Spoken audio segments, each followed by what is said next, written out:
In this exercise tutorial, I'm going to be showing you one of the most advanced ways to work your ankle dorsiflexion.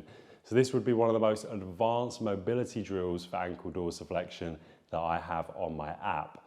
So I'm going to be using a bench here, and I'm also going to be using a dumbbell. If you don't have a bench or a dumbbell, you can use anything of weight to simulate this, and you can put your foot on a chair rather than putting it on a bench. So you don't have to have these two things. So I'm going to be using the dumbbell to work on my left ankle dorsiflexion, and I'm going to put the dumbbell on my knee.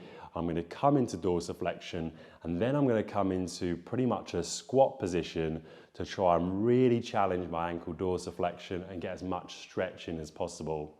Whatever side you choose to stretch, make sure the foot is always in contact with the chair, or for me, the bench that I'm using.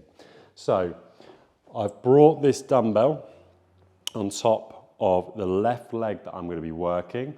I'm going to bring my right leg, which is my standing leg here, just outside, and I've almost got it slightly behind, and I'm also pointing the foot out. I'm not doing this, however, on my left leg because my left foot is completely forwards here. So right leg slightly out, left leg in this example completely forwards. I'm firstly going to come forwards with the knee and with the ankle.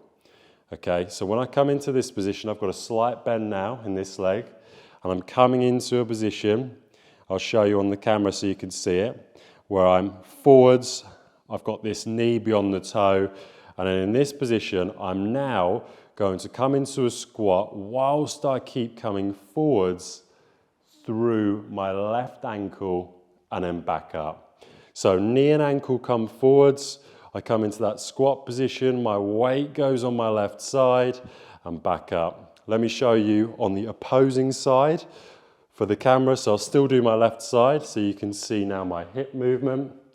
From here, watch the first stage, so I come forwards through the knee, my knee goes beyond my toes, and now watch my left hip.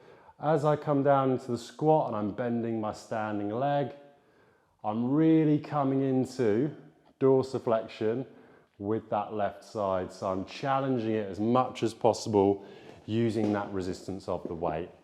Once you've done that, repeat exactly the same as you did on your first side for your second, and that is how to do one of the advanced mobilizations for your ankle dorsiflexion.